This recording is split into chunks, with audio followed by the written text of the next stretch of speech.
Здраво! Јас сум доктор Марина. Добре дојдовте во уште една епизода на подкастот Зрак. Денеска ќе зборуваме за нешто што сите го чувствуваме секојдневно, но честопати го занемаруваме. Аерозагадувањето и неговото влијание врз нашето здравје. Вечерва со нас се асистент специјалист доктор Александра Татабитовска од клиника за пулмологија и алергологија, Јане Димевски од иницијативата Шанси за центар, советник во општина Центар, и Татјана Чакулев од О2 иницијатива. Добре дојдовте. Благодарам на поканата, Марина. Навистина ми е задоволство што се одржува ваква емисија да проговориме за овој сериозен јавен, здравствен и општествен проблем. Аерозагадувањето е една алармантна состојба што се случува во нашата држава, особено во нашиот главен град, со децении. Секоја година се зборува многу, меѓутоа очигледно мерките не се преземаат како што треба и се уште тој проблем само се продлабочува. Аерозагадувањето представува состојба на загадување на воздухот од аерочистички, аерополутанти, кои најчесто се од антропоген фактор, значи човекот има влијание, односно допринесува за аерозагадувањето. Постојат повеќе категории, имено 6 категории на аерозагадувачи, меѓутоа застапени, односно најсериозни честички кои го загадуваат воздухот се PM честичките, PM10 честички кои се со промер од 10 или помалку микрони и PM2,5 честички кои се уште со помали димензии, помалку од 2,5 микрони, кои имаат сериозни и далекосечни последици за човековото здравје. Честичките може да бидат во цврста агрегатна состојба, во течна и во гасовита состојба, а особено се значајни димот, чадот, смогот, која е комбинација од магла и од токсични материи, и гасовите полутанти, како што се озонот, сулфурот диоксидот, азотот диоксидот и јаглерот моноксид. Постојат и други честички, како што се бензенот и нитрилот, кои се составни честички од PM10 честичките, но сите заедно предизвикуваат сериозни последици, а особено би се задржала на PM честичките со промер 2,5, бидејќи тие имаат толку мали димензии, помалку од 2 микрометри, може да навлезат во малите дишни патишта, во бронхиолите, терминалните бронхиоли и алвеолите, и таму да преминат преку алвеолокапиларната мембрана, да навлезат во крвотокот, во циркулација на организмот и да дадат системски ефекти на човековото здравје.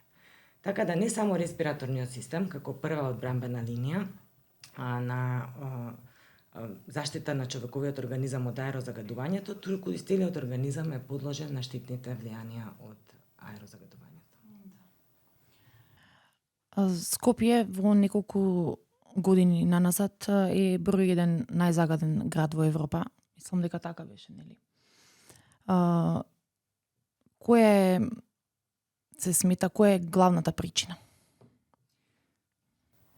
Па јас како здравствен работник би кажала дека може од иницијативата да прашаме што мислат. Да. Ви благодарам прво за поканата. Секогаш е нужно да се зборува на тема, малце депресивно што се повторува секоја година, тоа веќе долг еден временски период. Но нашиот активизам мислам дека тргна и од спојката на кога почнавме да дознаваме што дишаме и што тоа предизвикува, не со помош на здравствените стручњаци. Истражувањата се повеќе се продлабочуваат за среќа во низ години кога додека ова е тема, нели, во нашата јавност и во општеството. И се последните веќе мислам дека прилично детално ги лоцираат изворите на загадување во градовите. Не во секој град исто, но генерално тука се, нели, грењето на домаќинствата, грењето на јавните објекти, индустријата, депониите кои се палат, сообраќајот, градежната прашина, прашината од улиците. Генерално тука се движат тие извори. Сега соодносот нивен е не ист можеби секаде, но секој од овие извори на загадување си има свој удел кој го прави тој коктел на загадување во си го дишаме бе. И сега исто како и. Така. Зашто не се превзема доволно мерки за еве да се намали аерозагодувањето. Тоа е данашната борба Баш со гледам дека Татјана внесе, да. и нашите иницијативи, баш овие прашања ни се некако централни во нашиот активизам или борба, па не знам, повеќе од 15 на години можеби. И така натаму. Така. Зошто не се преземе, тоа мене ми е прашање, би сакал да можем 5 минути да поменам во мозокот на некои од нашите носители на одлуки, да ги наречеме високите политичари, нели? Кои ги носат одлуките каде да се распределуваат Сепак и они го парите. дишат истиот воздух. Па да, и тие Така. и побогатите граѓани Ете, кои исто точно. имаат, нели, Ете. собственици на индустрии и така натаму имаат влијание врз тие работи. Но гледаме дека не е веќе да кажеме дека тие не знаат од неинформираност, од незнаење, некои поинакви приоритети. Тешко е да ставите повисок приоритет од едно вакво прашање, кога знаете дека здравствените стручњаци ни покажуваат секоја година колку луѓе прерано го губат животот и тоа како домино ефект се сели врз сите сфери на нашето општествено живење. Финалниот резултат е земјата да се исцрпува од луѓе кои дел прерано умираат, нели? Не доживуваат да придонесат во животот колку што би можеле кога би биле поинакви условите. Дел од оние помладите воопшто би не размислуваат, можеби да се борат, те се мачат од вакви услови, па едноставно се ги пакуваат коферите и си одат. Тој трошок никако да го вкалкулираат политичарите во своите пресметки. Така. Што прави О2 иницијативата? Ние долги години се бориме примерно на ова прашање, од организирање на времето, значи на протести, доставување барања, менување барање за да се смени прагот за алармирање, да се спушти, се со цел да се алармира општеството за проблемот, бидејќи со секој уклучување на тој праг на алармирање разбираме и сфаќаме, значи состојбата е алармантна. И воздухот е толку загатен да мора да се презема мерки. Бидејќи претходно беше многу висок, па требаше се чека, 10 дена, над не знам колку, и никош не се вклучуваше тој праг на алармирање. Се смени, значи, уредбата тогаш се планира, прифатија, значи, наши предлози, не сите, меѓутоа, така се прифати и стана 2 дена, 150 да биде праг на алармирање. Сега Европската Унија донесе нова директива за квалитетот на амбиентниот воздух, минатиот месец ја донесе. И сега отприлike некаде на пола се намалуваат граничните вредности. Значи, оно што било лимит, например, ако е сега годишно лимит за PM2,5 25 микрограми на метар кубен, сега ќе биде 10. За PM10 било 40, сега ќе биде 20. И сега воведени се, значи, и годишни вредности и за сулфур диоксид и за азотни диоксид, преполовени се, воведени се исто дневни, што ние исто баравме, да има дневни гранични вредности за многу поопасните PM2,5 честички, не само за PM10. И сега се со оваа нова директива воведени се, унифицирани се праговите на информирање и алармирање, значи не може веќе нашава земја да си каже, па ние ќе го ставиме толку прагот или волку прагот, бидејќи они калкулираат и во однос на економијата, зашто една од мерките кога ќе се вклучи праг на алармирање, вие морате да ослободите трудници, да ослободите лица кои имаат хронични болести, срцеви болести, болни од рак, белодробни заболувања, така да е прилично тој не лица над 60 години и тоа мора да се почитува. И сега вас ако ви звони тој праг на алармирање многу почесто и економските како се вика трошоци се многу поголеми. Сега, сите овие работи, ако ги земеме, тоа треба да е само мотивација на државата да навистина побрзо го реши овој проблем, што, како што Јана спомна, и не само што не чини, значи не чини и животи, не чини и пари, не чини болнички трошоци, не чини, секоја нема фамилија која не е афектирана од овој проблем. Здравието не чини. Да. Сега, главната работа што ние детектираме и што и денеска баш зборевме со Горан од Елма, и тоа што нас највише ни пречи, е што навистина нема една долгорочна стратегија со акциски план, каде што ќе се знае, меѓутоа по западен принцип, каде што ќе се Што знае. години трае, Ова ништо е не се мерката. менува. Толку чини, толку средства се одвоени, значи секоја година ќе се одвојат, овој ќе ја спроведе, индикатори ќе бидат тие, ќе видиме како значи се намалиле, дали бил ефектот тој што сме го планирале или не бил. Значи пропорционално секоја година толку, за да имаме за една година, 2, 3, 5 да дојдеме во ваа. Ние само спомнуваме ако можел еден Пекинг со 20 и кусур милиони жители да има за 2/3, не целата, значи тоа е фрапантно, за 2/3 вие да го намалите загадувањето, значи тоа се 2/3. Ние зашто да не можеме тоа да го направиме? Значи тоа е еден, а ние сме толку мала држава, сепак не е. Сега секогаш е прашање ресурси, ќе дојде една влада и ќе каже, например, кога дојда СДСМ кога дојде на власт тамо 2017, они почнаа па воведоа една, па планот за како беше за чист воздух, воведоа владина програма што е нарекоа ова е стратешка сега, еве толку е битно, значи решавање на проблемот со аерозагадување, ја внесоа таа програма, се викаше програма за намалување на аерозагадувањето и ништо. Третата година тоа згасна, нешто малце се направи, после воведа друга програма, зелен развој, па еве тука ќе биде, па тоа ќе биде ништо и таму ништо немаше. Сега еве ги гледаме, значи ВМРО дојде на власт, во буџетот нема пари, пошто ние секогаш го гледаме буџетот и притискаме тука, бидејќи ако вие не одвоите средства во буџетот, како ќе очекувате после да се решат, бидејќи мерките чинат пари. За да се смени јавна институција начин на грејење од мазот на газ, значи ви мора да вложите пари, да се изработи проект, да се изработи значи целата таа пренамена, тоа чини пари.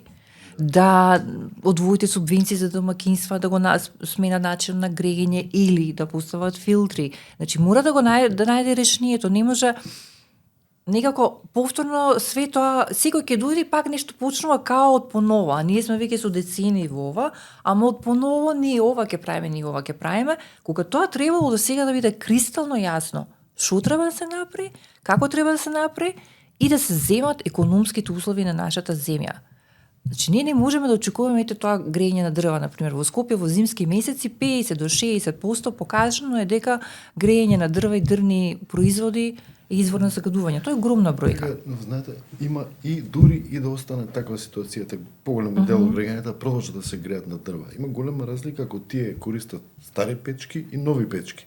Да. Новите печки Тоа страшно така, помали значи, емисии, да. Тие се, значи има начин Ако што дрвата мора да се се детектира. влажни, повеќе загадуваат. Ако се посуви, меѓутоа не се додека некој контролира тие складови, например.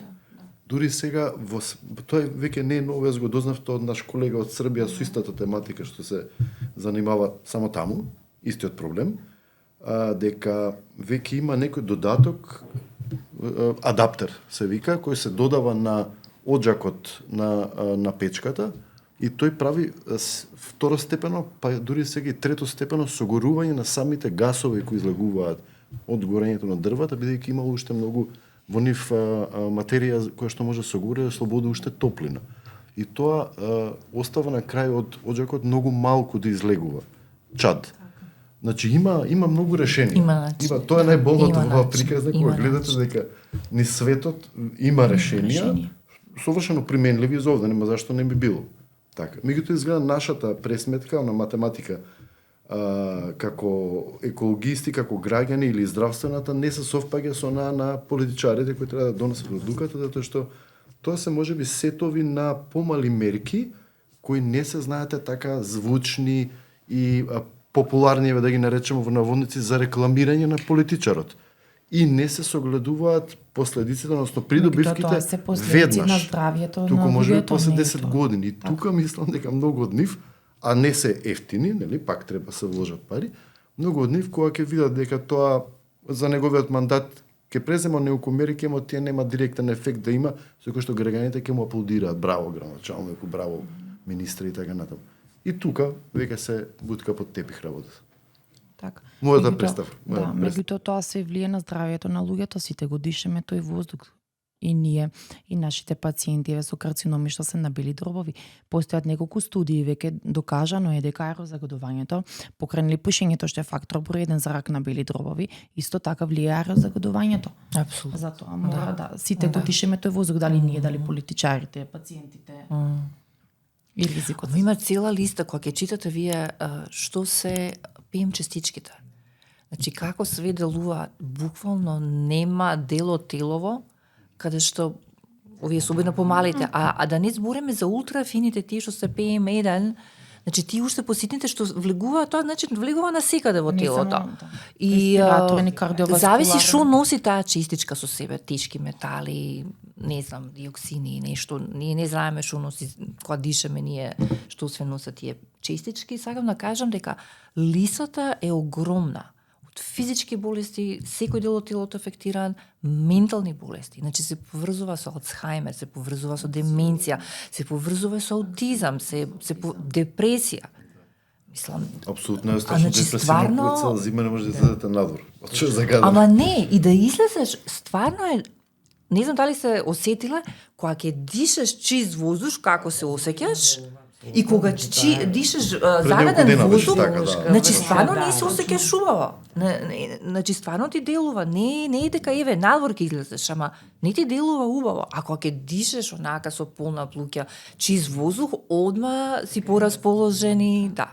Се гушиш едноставно. Така да, стварно тоа со депресијата е поврзано, не е тоа онака дека седиш дома, не, него стварно кога го дишеш тој воздух.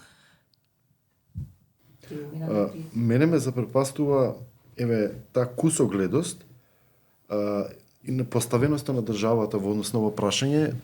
До сега често се прстот се посочуваше едноставно кон домакинствата, дека се тие главниот загадувач и тоа е тоа.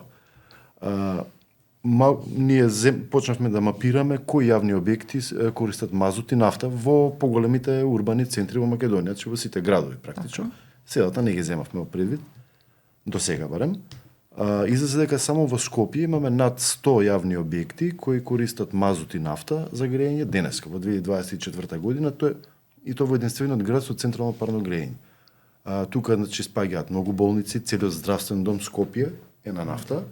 Нафтата загадува, тоа е нафта за грејење. Значи, нафтата за грејење, според една информација од Мак Петрол, едно известување ја најдов, има 100 пати повеќе сулфур колку дизел горивото за автомобилите.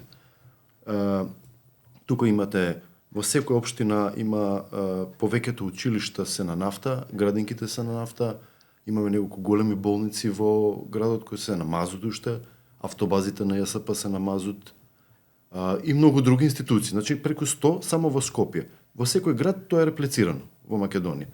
Повеќе или помалку, например, Битола е ужасна состојбата и со такви објекти, покрај рек Битола, нели, и домашното грејење, но таму нема ни парно. Мене ме запрепастувачки како сме дозволили во 2024 година да имаме толку многу јавни објекти што се надвор од парното грејење, например. А се јавни објекти, значи не се приватни, па се вие да се расправате со собственикот дали е тој свесен, дали има пари да ги смени. Тоа се одлучува со една одлука и со пари. И мислам дека може, ако имаме доволно луѓе да работат, нели, за година-две да ги снема како загадувачи. Но и дополнително што ако тие се приклучат на парното грејење како големи објекти, големи потрошувачи, јас мислам дека ќе придонесат да се намали цената за парното грејење за сите корисници негови. Но тоа уште не се случува. Уште не се справи тоа. Како влијае загадувањето на пациентите со хронични обструктивни белодробни болести? Аерозагадувањето има негативен ефект по здравјето на сите индивидуи, значи на здравите, особено на болните. Како што споменавте, постојат неколку категории на осетливи индивидуи кои особено се вулнерабилни на дејството на аерозагадувањето, а тоа во прв план се децата, бремените жени, постарите, повозрастните луѓе над 65 години и особено хронично болните, со акцент на пулмолошките пациенти, кардиоваскуларните пациенти. Аерозагадувањето, значи, како ефект дава акутен и хроничен ефект, односно има директно непосредно дејство, меѓутоа и долгорочно кумулативно дејство кое се манифестира после неколку години. Акутниот ефект ние сите го го приметуваме кога е високо нивото на аерозагадување, тоа е во вид на иритација, механичка иритација, печење на очите, дразнење на горните респираторни патишта, интензивна кашлица како еден одбранбен рефлекс, развивање на акутни состојби, акутен трахеобронхит. Меѓутоа, тоа е сепак состојба која трае пократко време и организмот може да се опорави, може да се рехабилитира од таа состојба. Кај хроничната изложеност, односно кумулативниот ефект кој се случува во нашата земја и во нашиот главен град, особено негативно и допринесува и да се појават, меѓутоа и да се влошат хроничните пулмолошки заболувања, од која споменавте хроничната обструктивна белодробна болест, која представува една хетерогена, хронична, воспалителна, значи инфламаторна болест, која има прогресивен тек, значи таа напредува со текот на годините и е иреверзибилна, односно не може да се врати на нормалното ниво, на здравото ниво ние никогаш не можеме да го постигнеме, можеме само со елиминирање на ризик факторите и со соодветни лекарства да ја стагнираме болеста. Овие пациенти се особено вулнерабилни на аерозагадувањето заради тоа што нивната белодробната функција, односно вентилаторната функција кај овие пациенти е намалена. Така да секоја натамошна дразба, нокса, ќе доведе до значително влошување на пациентите со пад на нивниот капацитет и со појава на влошување, односно екзацербации, кои многу често се лекуваат во домашни услови, најчесто кај матичните лекари, меѓутоа најтешките случаи, тие се веќе многу на број, доаѓаат и до хоспитален третман, односно потребно е да се лекуваат болнички и кај нив квалитетот на животот и подобрувањето едноставно не е на некое значено ниво. Така. Имам јас член во семејството што имам хронична обструктивна белодробна болест и стварно е тешко се справува посебно зимскиот период со аерозагадувањето. Зимскиот период е најтежок. Значи најтежок е за хроничните обструктивни заболувања, освен ХОП, тука и астмата, која се јавува, сакав да направам и разлика помеѓу ХОП-от, обично се јавува кај повозрасни пациенти, меѓутоа и таа граница веќе се поместува. Астмата се јавува и кај деца, и кај помлади индивидуи, исто е хронична респираторна болест, која исклучително е варијабилна, меѓутоа е осетлива на надворешните влијанија. Значи, секоја вложување, ладно време, загадување, дополнително ќе доведе до астматични епизоди кај овие пациенти, кои можат од реверзибилна, значи од состојба која ќе може да се врати на нормалата, да дојде до една состојба од каде што веќе не можеме да се вратиме назад. Дали има некоја пресметка колку ги чини тие луѓе ваков период да го поминат месечно за лекови или тоа ми било секогаш? Јас искрено како здравствен работник исто размислувам за тоа, можеби податоците ги имаат фондот за здравство или матичните лекари, меѓутоа лекарствата конкретно за хронична обструктивна белодробна болест навистина се чинат високо. Покрај фармаколошката терапија, нив им е потребна и нефармаколошка терапија. Значи, тука спаѓаат низа на суплементи. Многу често овие пациенти се во терминалната фаза, имаат потреба и од кислородна терапија во домашни услови, па користат концентратори кои исто така се скапи. Не би можела да направам проценка, меѓутоа тоа е огромен процент од буџетот на домаќинствата. Да, значи ние често кога зборувавме со некои политичари на овие теми, нас ни велат, па вие знаете ли колку чини тоа, бидејќи се зборува дека аерозагадувањето да се реши во Скопје, беше само околу 300 милиони, 400 милиони евра севкупно за цела Македонија. Не знам за да се реши дали. Бидејќи во денешно време со сумите како изместено, не знам тоа што можно, да. Пошто се е поскапо и поскапо, јас знам сумата ако се сеќаваш порано за решавање на жешките точки, воопште не е таа сума што тогаш во документот на Обединените нации пишуваше, значи во реалноста е сосема друго. Така да не знам. Никогаш не ни кажале. Секогаш знаете ли ви колку тоа чини? Колку чини? Не знам колку. Не може да чини повеќе од здравјето на но добра е таа споредба. Јас сум убеден дека колку и да чини решавањето на кој што ќе биде сплет на разни мерки, нема едно. Смешно е од една страна кога ќе слушнете сите политичари различни партии кога ќе дојдат на позиција, кажуваат две флоскули или реченици, загадувањето не се решава преку ноќ, тоа е првата и сега ја кажаа баш деновиве, и втората немаме магично стапче да го решиме загадувањето. Но ако се пресмета севкупниот трошок, мислам, од загадувањето по семејства, по општеството, по здравствениот систем, јас сум убеден дека колку и да чини решавањето, дека тоа ќе биде заштеда. Прво ќе биде многу помалку од колку што трошиме на проблемот. Дали има респираторна болест кардиоваскуларна. Да, за сумата, јас се знам сумата од Светска банка, која некаде, која ќе се... Таа беше пресметена на 1600 починати луѓе годишно, кај нас се нели многу повеќе, и ако се направи таа, значи, адаптација за таа, за овој број на починати, доаѓа некаде помеѓу 1 милиарда до 1,8 милиарда долари. Значи, некаде тоа доаѓа над 11% од BDP, докај 20 знае да биде од BDP. Трошоци поради аерозагадувањето. Тоа е огромна сума. Значи, огромна сума. Меѓутоа, они сите го знаат тоа, и владата го знае тоа.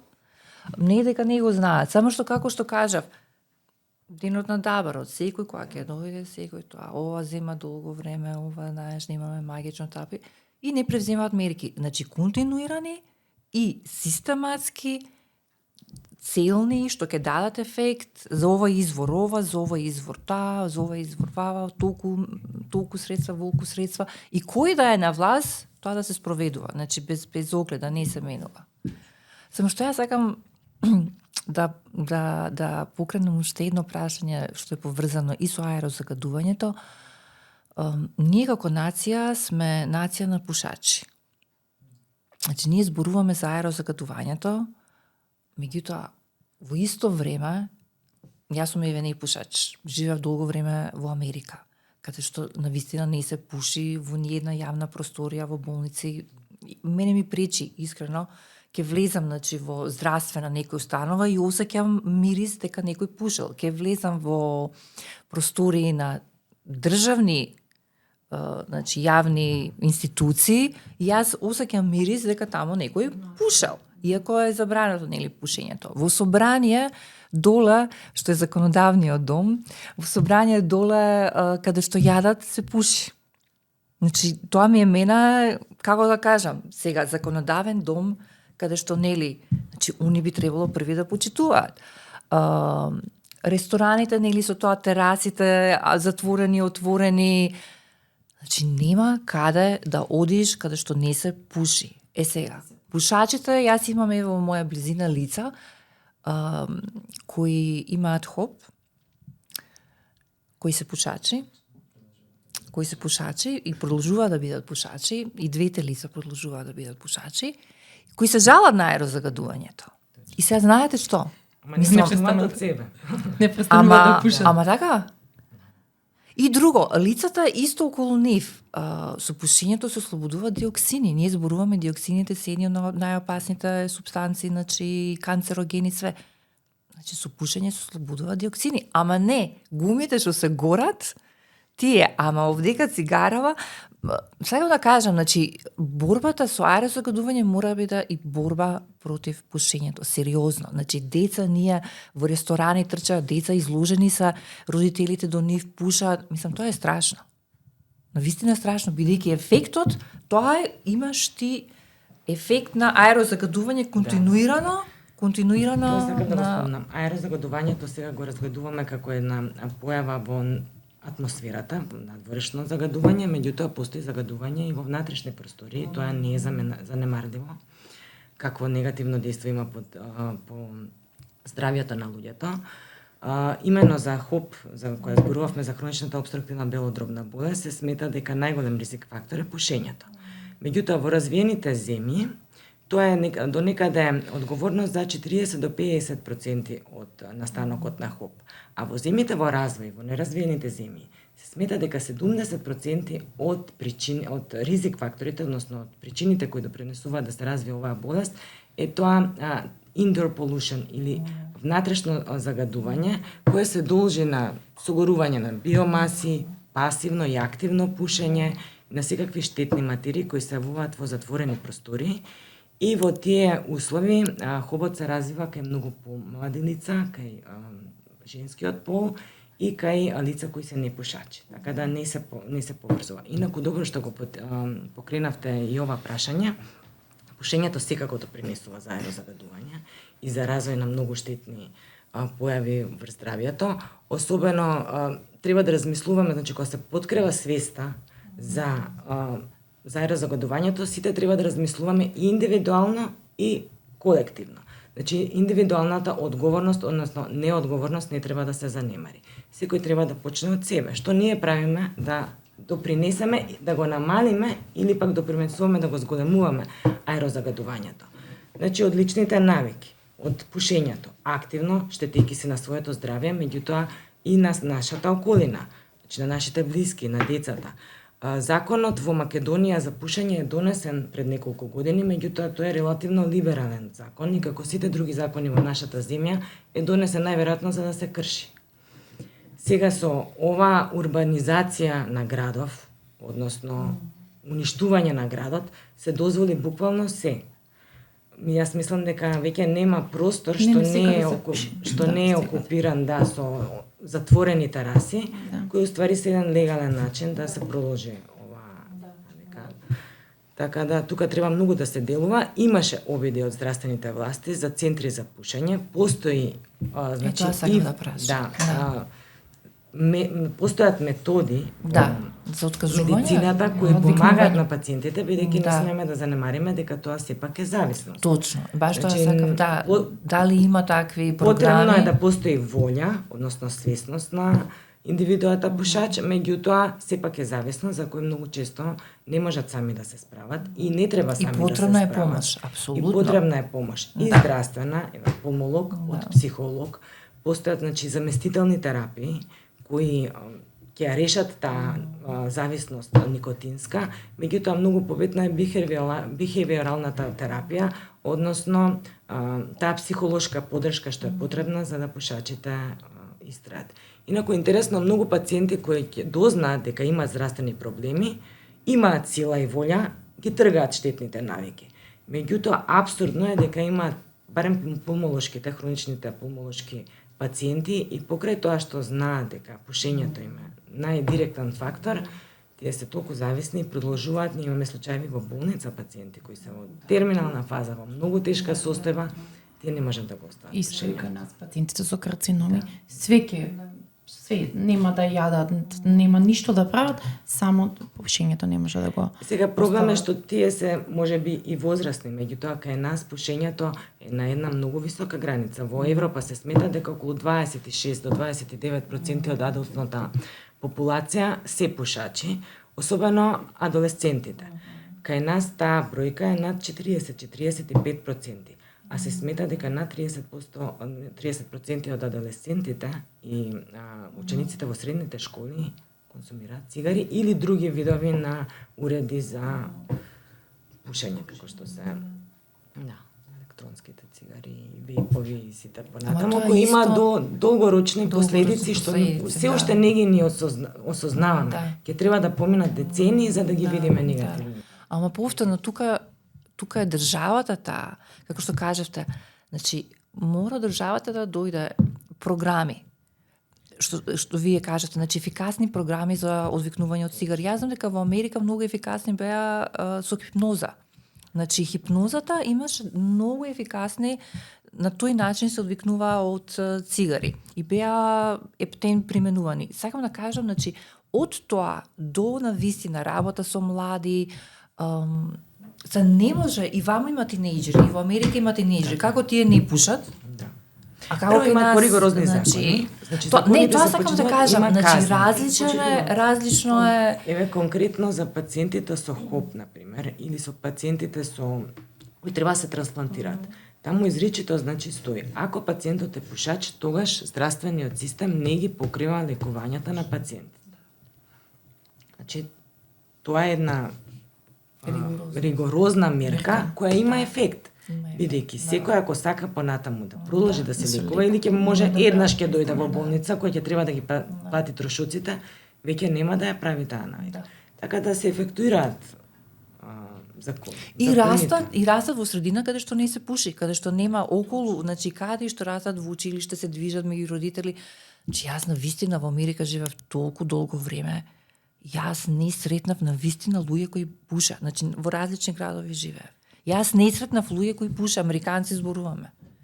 Не ми јасно, ние сме на мала, во Европа, да, и само релативно во Америка многу ретко. Да. Мала, релативно неразвиена земја која се бави со земјоделие, која нема голема индустриализација. Скопје е голем град кој е централизиран и е урбанизиран премногу, меѓутоа навистина не можам да светам како можеме да видиме најзагаден град во Европа, а воопшто немаме толку голем потенцијал за индустриализација или за толку население. Очигледно нека има нека грешка во чекорите каде што грешиме, бидејќи градовите, метрополите функционираат. Ние имаме можеби лоша среќа да имаме некоја географска, климатска комбинација, и урбанизацијата контра. Меѓутоа тука пак кажувам дека да. антрополошкиот фактор е број 1. Бидејќи аерозагадувањето настанува од кога човекот ги узурпира природните ресурси, не мислејќи за последиците, ја уништува природата, притоа уништувајќи се сами од себе си. И на крај тоа ќе дојде дека. Да. Види, за Скопје тоа исто е она како адаџо едно што се повторува, ама мајка ми архитекта и знам, значи уште во времето капиште с која се градел, било познато дека тука не требало да никнат високи згради поради строењето на воздухот. На времето исто кога ги правеле после земјотресот кога се правени во Карпоштри, кулите, зградите, ако сте приметиле, кулите не се вака поставени, него се искусени се поради строење на така и треба, секој треба во својата област да си каже. Тогаш на вистина стручно се правело. Покрај Вардар, од таа страна, значи на Линденска, немало никакви згради. Сега, што е тоа? А сега што правиме? Сега правиме само згради. Згради тука. А се што е зелено, шеđеме. Ама не, клучно е тоа строењето што и онака е проблематично за котлина. Ние со толку, значи буквално ги затнувате сите тие процепи каде што може било какво строење да дојде. И посам тоа е нормално дека може загадувањето било поголемо тогаш, ама ако имаш ти поголемо струење, ќе го дисперзира. Да, па тоа се гледа во денове кога има ветер, преубаво времето е чисто како се случува како на планина. Да, ама сите треба да урбанизацијата е еден од джиновските проблеми поврзано со ова, значи тоа се сплетна. Но никој не мисли. Урбанизација не, тоа е напротив еден голем проблем во кој што има прашање во кое што имате повеќе пречки, имате еден создаден систем кој еволуирал, се надоградувал на лукративен начин многу години, да е многу тешко сега да го измените, да пробате да смените еден урбанистички план, тоа е како на Квака 22. Формално се дадени некакви опции да коригирате нешто на тој план, но практично вие многу тешко во суштина може ги и само процедурално ги спроведете тие чекори да стигнете до промена на еден урбанистички план, например да ги смалите висините на зградите. Тоа е невозможно. Тоа не може да се случи, да се смалат, може само да се зголемува. Да, стварно така по правилата. И корекцијата е практично невозможна на тие работи, ако на тоа се додадат и оние какви се луѓе и моки стои позади тие процеси, нели? Тоа се работи во кои се вртат огромни пари. И ти не ги интересира здравјето на луѓето, ни додека има пробив. Ама секој од нас е потенцијален пациент, дали со карцином, дали со тоа се последици и на таа урбанизација. Кратко видогледање. Сите, да, баш сите имаат фамилии, деца, треба мислам да се размислува пошироко. Така размислуваат, сметам дека во Европа, во странство. Зашто секој си има фамилија, не може само да се мисли. Во многу делови од Скопје вие повеќе немате јавен простор оставен каде што може да излезете од својот стан, да се прошетате малку и да дишете воздух, каков и да е. Целиот јавен простор се разграба за да се градат згради и сега луѓето живеат како во кутии од сардини, знаете.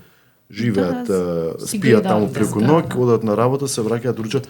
Многу и не може да мрднат подалеку, освен ако не вклучен автомобил.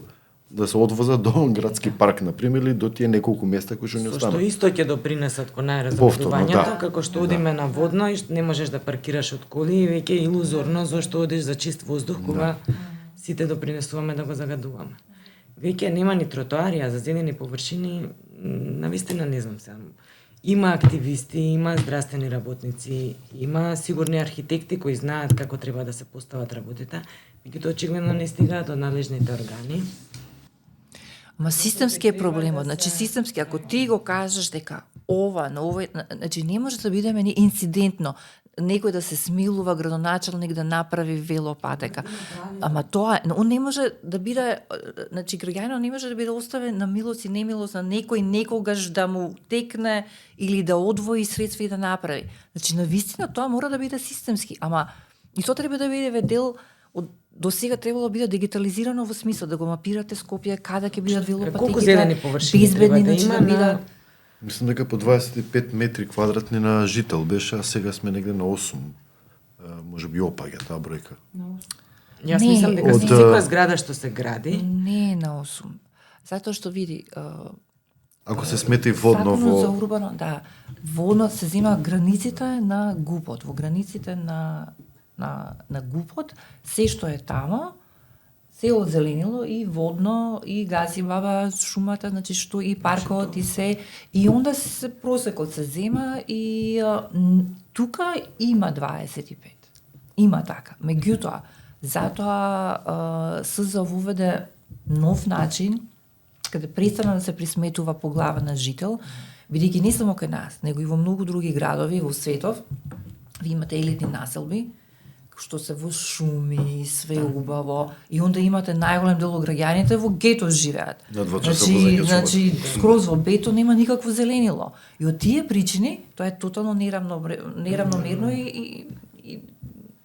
и вие ќе речете да, просекот за тој град е 30 на пример метри квадратни, ма каде се тие метри квадратни? Вамо све, а вамо скоро нула.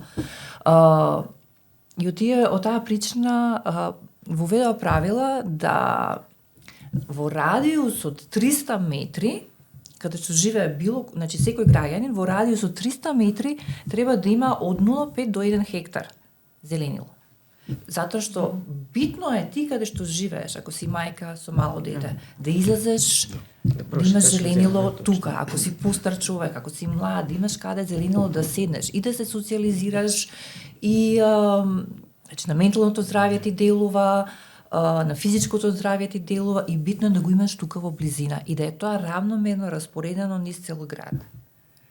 Сега, тоа е невозможно, вие некои простори што се одземени, е невозможно да ги вратите. Меѓутоа, нашиот став беше дека наместо државата нонстоп да го продава државното земјиште, што потоа се урбанизира, нека купува куќиите што се продаваат и нека ги претвори во зелени површини, за да го имаме тоа равномерно јавно зеленило, што е многу битно и што ние самите го гледаме колку значи за постари лица, за деца. Значи, кога е малце побаво времето, јас ги гледам, јас сум во Карпош 3 живеам. Седнати се на клупите, сите клупи се зафатени. Сите клупи се зафатени.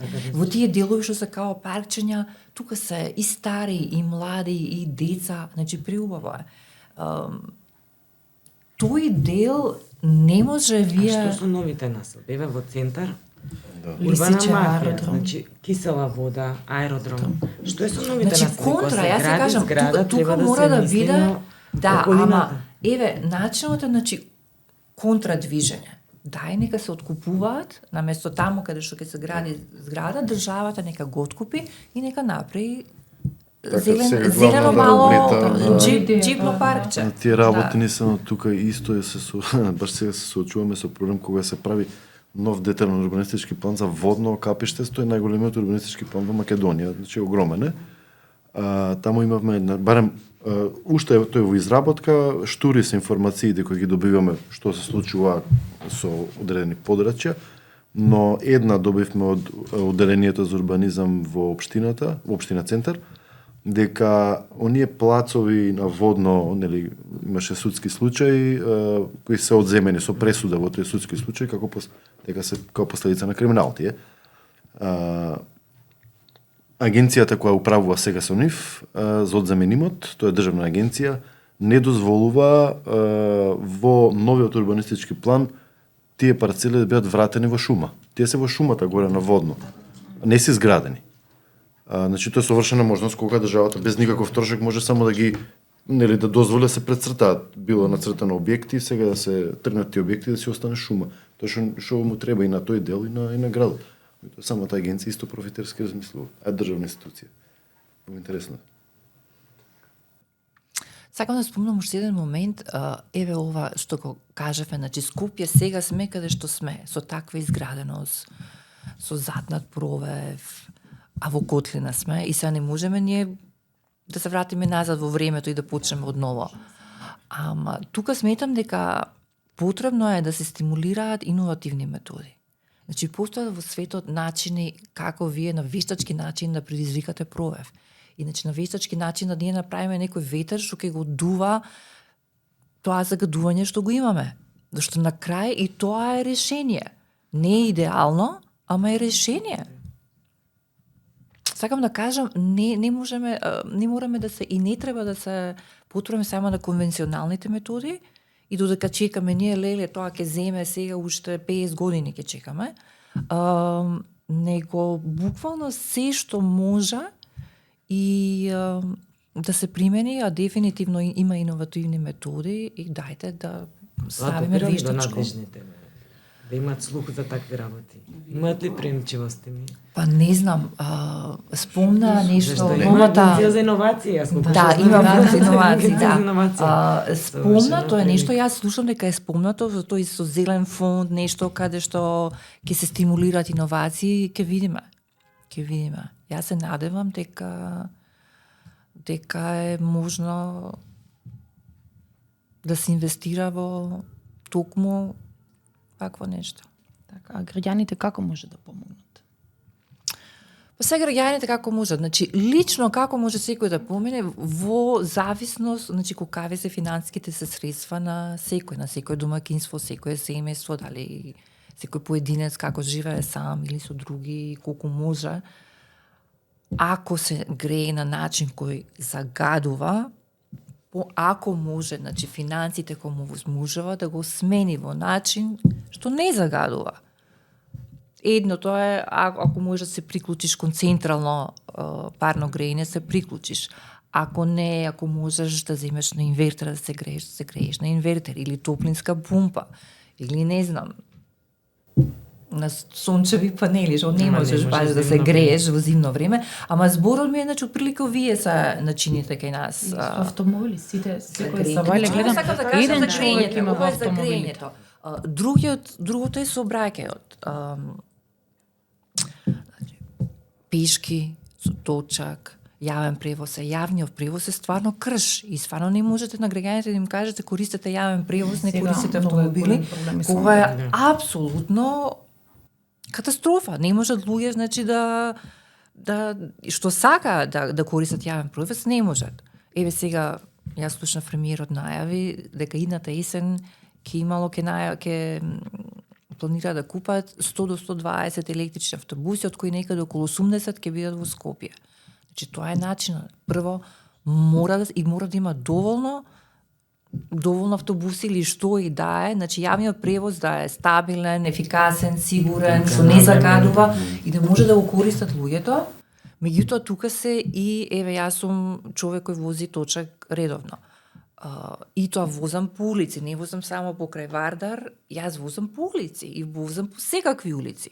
Значи таму каде што треба да свртам, ќе свртам и ќе одам. Некаде имате велопатека, во најголем дел немате велопатека и е небезбедно. Значи се додека тоа не се направи безбедно, вие не можете да очекувате од луѓе да користат редовно точак од точка А до точка Б. Ме тоа е времено, во најзимските денови кога е најголемо загадувањето, не може да се оди пешки и да се користи велосипед. Мора да има алтернатива на јавен сообраќај. Тоа го нема. Ама не, сега паралелно мора да се Теретувањето на Скопје со автомобили е енормно. Значи градот нема капацитет за толку многу автомобили.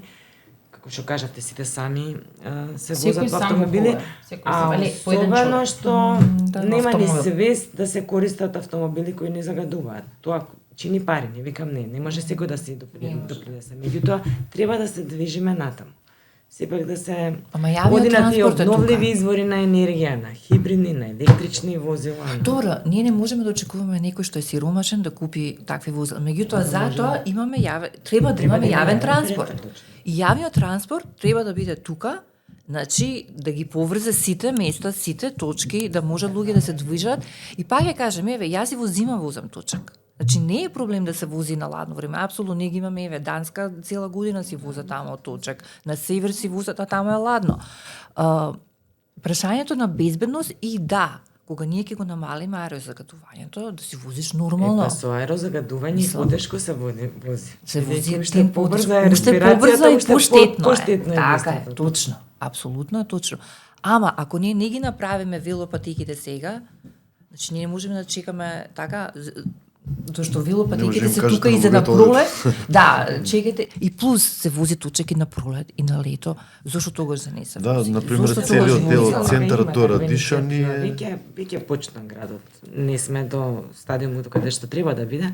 Меѓутоа веќе се и они електрични тротинети, Да. велосипеди, се присутни се, меѓутоа нема адекватни пати. Значи тоа Да, треба да градот се функционира. подобрува и да се вмрежи ние што викаме на густа безбедна мрежа како што ги имаме. Се знае кои се примери за тоа. Зошто да не Не станеме учиме на ние- другите примери. Зошто не секогаш со полоши Да. некои земји Ама мораме тука да зборуваме и за споредуваме? сви така луѓе. Значи во Данска, во Холандија, тие се примери на земји каде што А зошто да не се споредиме со Љубљана, еве, не е толку далечна, што има 250.000 жители, има забрана за ширење на градот, има зеленило колку сакаш и никош немале никаков проблем. А целата земја е колку нашата. Се функционира, значи се може да функционира, ако не се централизира се на едно место и не се оптерети Скопје во ваков степен, од каде што навистина така не се може време да ние се... сме- од здравството, све е во Скопје. да. Мислам нашата ситуација е сега таква. Тоа овој дел дефинитивно не може со магично стапче преку ноги да го децентрализирате. Но аерозагадувањето и јавниот превоз можеме за кратко време. Стварно можеме. Може. Да, тоа што Стварно. спомна, ми текнува секогаш дека на пример нема врска за велосипед од центар до Радишани, на таа оска чаир, бутел, тоа нема каде да Нема возите каде да се едноставно, вози. не е споен со центарот за велосипед. Од друга страна, интересна ми се Поводњанска, виде. извинете, Поводњанска исто, Поводњанска не да, може да. се вози. Да. Јас сега живеам во центар, има до некаде велопатики, меѓутоа по сама Водњанска нагоре не може да се вози. А таму кај што има луѓето Еве ги би користат, одел да. на вода, не. Да. Би се рекреира. Една исто интересна идеја дека не е оне едно решение за се што би можело да ни помогне, него дека комбинација од повеќе решенија може да е подобрата работа. Пред неколку години мислам дека уште во времето на градоначалникот Шилегов на Точак иницијативата ја актуализира таа идеја за враќање на возот во Скопје. Сега и министерот за транспорт пред неколку месеци исто ја спомна повторно. Тоа може да такви идеи може да помагаат постепено, на пример при градските населби да бидат растеретени, односно да не мора да доаѓаат во центарот со кола, туку да го користат возот. Преку обновување на оние стари станици кои денеска не се користат низ Скопје и пругите. Значи тука не мора некоја голема инвестиција. Се не знам дали имаме воз останат веќе за такво нешто и тие пропадна во меѓувреме, да. Меѓутоа може многу подобро да биде. Не нема да го решиме целосно, нити болните Ама ќе исчезнат. постепено ако се Постепено почне, и ако луѓето видат, ако сите видиме дека некаде се движи работа, мислам дека ќе внесе оптимизам плюс и мислам дека нас ни е многу потребно ова е решливо прашање.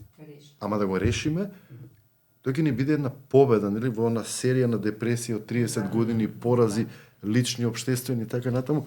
Дај нешто да покажеме дека можеме да направиме, А можеме. да го надминеме. Навистина Да. можеме. Така да Затоа голем ние не успех. се откажуваме. Голем успех ќе Зашто биде. стварно Да. можеме. Не, значи се има комбинација, еве што кажува Јане, на мерки, и тоа не мора кузне колку нека кажува да чини пари, ама не толку пари колку можеби некои западни земји што вложуваат. Навистина ние можеме на креативен начин и значи малце од ова, малце од она, малце вака, малце онака, малце иновативно, малце значи И кога ќе ги споиме сите мерки можеме да го решиме. Можеме да го Само решиме. ни фали на другата страна од надлежните да го прифатат тоа и да го ефектуират. Идеи. Тие се клучни. Да. Дали со годините се зголемува бројот на пациенти со белодробни заболувања? Апсолутно да, преска не кажав за инциденцата, значи во урбаните средини се смета дека 9 од 10 индивидуи ќе имаат проблеми со аерозагадувањето. Хобот е сериозен глобален светски, значи на светско ниво проблем кој брои повеќе од 400, мислам дека 420 милиони заболени и со текот на годините се зголемува. Кај нас особено, бидејќи стара е границата значи се пролонгирани животот, ризик факторите се уште тука и тоа кумулативно значи се допринесува да имаме се повеќе и повеќе пациенти, ги има насекаде во Македонија, меѓутоа и кажавте, централизацијата и на здравството допринесува да кај нас доаѓаат сите, особено најтешките случаеви. За жал, многу често сме во ситуација да не можеме и на сите да им пружиме помош, да немаме место сите да ги хоспитализираме, да ги примеме во болница која е тоа потребно. Така да, сериозен проблем, здравствен и општествен. Сакам да кажам дека не само старата, него и работоспособното население е опфатено од овие болести, што дополнително се одразува на општеството. Тие отсуствуваат од работа, веќе не се во полна снага, не можат да го дадат својот максимум на работа. Стануваат респираторни инвалиди, така да на сите страни се гледат последиците. За трудниците? За трудниците, што се каже, значи посебна ранева категорија на која особено треба да внимаваме и да размислуваме, да имаат поквалитетно здравје. Треба и самите да се грижат за себе, со избегнување на пушењето и другите ризик фактори, бидејќи трудницата е одговорна не само за своето здравје, него и за здравјето на својот плод. Тука дејството, значи, на сите штетни материи е најекспонирано. Белите дробови се формираат во 4-та недела од ембрионалниот живот и тие со текот на времето се развиваат. Колку имаме поквалитетен живот за време на бременоста, толку и по-правилно и комплетно ќе се развијат. За жал, сите овие штетни влијаат трудниците да имаат предвремени породувања, многу често и да завршат својата бременност прерано или да родат бебиња со намалена телесна тежина, кој не е тежината, значи само она што него сите органи се некомплетно развиени, кои понатаму во текот на животот ќе имаат по-ниска стартна позиција и нема да може да го постигнат максимумот. И познато е дека бремени жени кои пушеле и кои се изложени на аерозагадување раѓаат бебиња кои понатаму имаат многу повисок ризик за развој на хронични пулмолошки болести, астма и многу зголемена инциденцата и кај децата, особено кај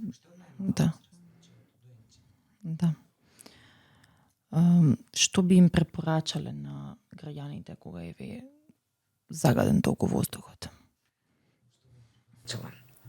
Па тоа се јавни здравствени мерки кои секогаш ги докторот препорачуваме. вика седи вика пешачи. И вика како да пешачам, вика надвор е загадено, после ми вика ма загадено е, па вика кај ќе пешачам, вика треба да пешачиш у затворен простор, после ми вика има вируси, не пешачи у затворен простор, ниту можам вика надвор, ниту можам надвор да пешачам, ја трудна вика што да правам. Пациентите не знаат и они што да прават. Препораките се добро познати, избегнување експозициона профилакса. Значи колку што можеме да го избегнуваме загадениот простор. Зборувам за сите, меѓутоа особено за овие ранливи категории. Меѓутоа и затворениот простор од своја страна си има своји негативни страни.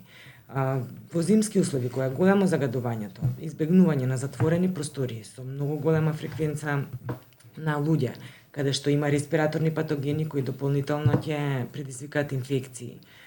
Подобрување на имунитетот, пречистувачите во затворени простории ги препорачуваме бидејќи во услови на аерозагадување, неопходно е проветрување на внатрешните простории, тогаш што да избереме од двете зла помалото. користење на лична заштитна опрема. Значи, тоа сакам да кажам. Маските имаат своја место во личната индивидуална заштита од загадувањето. Треба да ги користат сите, од децата, возрастните, меѓутоа и тука сме ограничени и ги препорачуваме, меѓутоа пациентите кои имаат сериозни респираторни тегуби, заради својата болест чувствуваат глад и недостаток на воздух. Се препорачуваат N95 маските, кои имаат 95% сигурно за заштита од надворешните влијанија и од вирусите, бактериите и од најмалите штитни честички, меѓутоа тие се тешки за постојано носење. Така да во излегување во надворешни услови што пократко, користење на лична заштитна опрема и превентивни мерки во смисол на здрава исхрана, бидејќи да не заборавиме за оптимално здравје потребен е здрав воздух, здрава вода и здрава исхрана. Заради оксидативниот стрес кој го предизвикуваат сите овие штетни материи, се препорачува употреба на свежа, здрава храна со доста овошје, зеленчук, со витамини, особено витамин С, витамин Д, витамин Е, каротиноиди. Сите да се погрежиме на тој начин, барем да се го сочуваме нашето здравје. Така.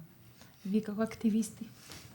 Јас ќе дам неколку политички совети. Ајде, може, на граѓаните, може. да. Ако? Мислам дека со маските, ни се изгледа се смачија во После пандемијата, носење после претходно COVID-19, мислам, повеќе ги отпор носат имаме на тоа. сите. Има сите. Да. Но да, мора се носат тоа на вакви услови. Јас би препорачал граѓаните, особено помладите, ако им пречи оваа ситуација, да се приклучат на протест, ако има во скоро време,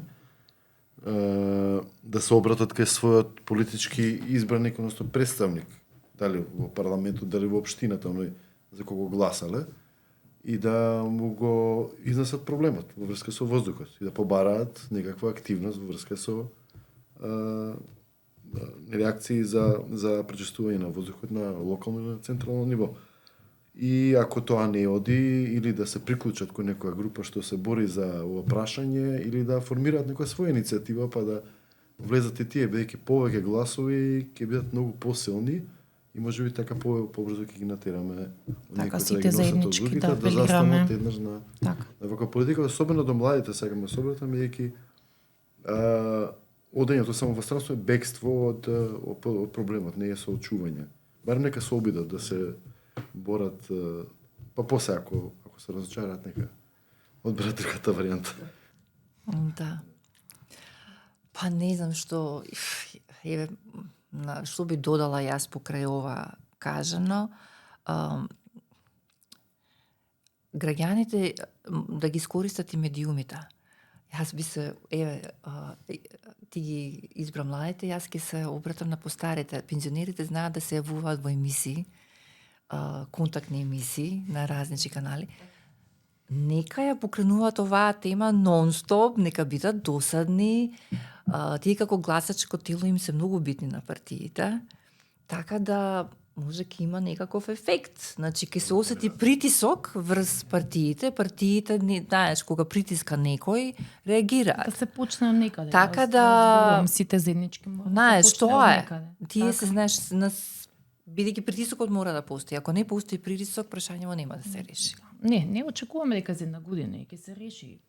Не, Неко да се меѓутоа, стартува, да се ако- почне од негде. Тоа е целата работа. Ние ве заеднички. коригиравме сега за буџетов. Ако ние немаме средства за конкретни мерки, тоа значи дека наредната година е промашена.